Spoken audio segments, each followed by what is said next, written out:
သွေးရက်ဆက်တဲ့အမျိုးသမီးလုပ်ကြံတက်ဖြတ်သူတဦးဟာညရှိတစင်းကိုသူမရဲ့ခြေထောက်နဲ့ချိတ်ဆွဲပြီးအမခန်းလာဆုံးလေးပြစ်ကွက်အနေထားနဲ့မုတ်လင်မရသည်ဖြစ်တဲ့ကျွန်တော်စီကိုတဲတဲမတ်မတ်ချိန်ရွယ်လိုက်ပါတယ်ဒါပေမဲ့ကျွန်တော်ကတော့အန်ရီကိုကြိုတင်ရိပ်မိနေတာကြောင့်ပေါ့ပေါ့ပပပဲအဲ့ဒီညကိုဖမ်းယူလိုက်ပြီးလုပ်ကြံသူကိုတောင်ဂရုမစိုက်အားပဲမုတ်လုပ်တဲ့အလုပ်ကိုပဲဆက်ပြီးအာယုံစိုက်နေခဲ့ပါတယ်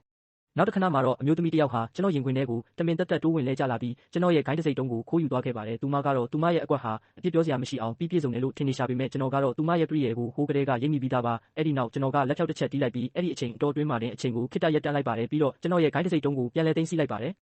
နောက်တစ်ကြိမ်လက်ဖြောက်ပြန်တီးလိုက်တဲ့အခါမှာတော့အချိန်တွေဟာပုံမှန်အတိုင်းပြန်လဲပတ်သွားခဲ့ပါပြီအဲ့ဒီအမျိုးသမီးဟာတစိတ်တုံးပျောက်ဆုံးသွားတာကိုသတိပြုမိသွားပြီးချက်ချင်းပဲပြန်လူဖို့ကြိုးစားပေမဲ့ကျွန်တော်လူတွေကသူမကိုတားဆီးလိုက်ကြပါတယ်သူမလည်းကြောက်လန့်တကြားနဲ့ထွက်ပြေးသွားခဲ့ပါတော့တယ်ဒီနေ့ဟာကျွန်တော်ရဲ့မင်္ဂလာဆောင်ရက်ဖြစ်နေတာကြောင့်ကျွန်တော်လူတွေကိုသူမနောက်ကိုမလိုက်ဖို့တားမြစ်ခဲ့ပါတယ်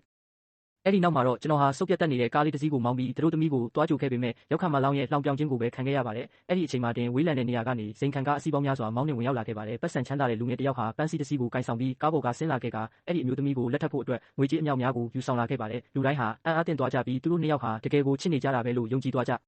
ပါတယ်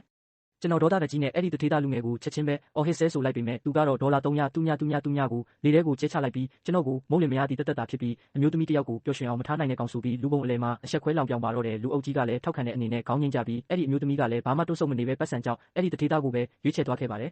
ကျွန်တော်ရင်ထဲကခံစားချက်ကိုမျိုးသိပ်ပြီးသူမကိုမေးလိုက်တယ်ဒီသုံးနှလုံးလုံးမင်းကမင်းရဲ့အလုပ်ကိုင်နဲ့ပဲအလုပ်ရှုပ်နေပြီးမိသားစုကိုဂရုမစိုက်နိုင်ခဲ့ဘူးဒါကြောင့်မင်းကိုကူညီဖို့ငါမှရှိသမျှအရာအလုံးကိုဆွတ်လွတ်ခဲ့ရတယ်ဒီ3နှစ်တာကာလကငါတို့အတွက်ဘာလဲဟင်ဒါပေမဲ့အဲ့ဒီအမျိုးသမီးဟာဘာရှင်းလင်းချက်မှမပေးဘဲတထေးသားလူငယ်စီကိုပဲရှောက်လန်းသွားခဲ့ပါတယ်သူမရဲ့ရွေးချယ်မှုကိုကျွန်တော်ချက်ချင်းပဲနားလည်လိုက်ပါပြီကျွန်တော်ရဲ့3နှစ်တာပေးဆက်မှုတွေဟာတစ်ဖက်သက်စိတ်ကူးရင်မှုတက်တာဖြစ်ခဲ့တာပေါ့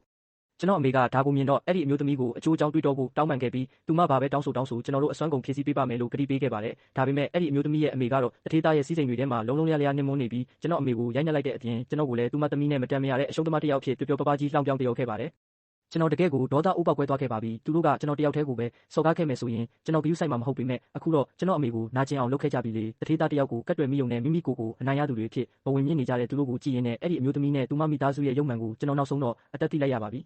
ကျွန်တော်ဘလို့မှထပ်ပြီးဖုံးကွယ်မထားတော့ဖို့ဆုံးဖြတ်လိုက်ပြီးစိန်ခံကားအုပ်စုကြီးကိုဆင့်ခေါ်ကာကျွန်တော်ရဲ့အရှိန်အဝါအမှန်နဲ့ပြန်လည်ရောက်ရှိလာကြောင်းကြေညာလိုက်ပါတယ်အဲ့ဒီအမျိုးသမီးဟာမယုံနိုင်စရာမျက်လုံးတွေနဲ့ကျွန်တော်ကိုစိုက်ကြည့်ရင်းသူမကိုဘာကြောင့်လှည့်စားခဲ့ရတာလဲလို့စစ်ဆေးမေးမြန်းပါတော့တယ်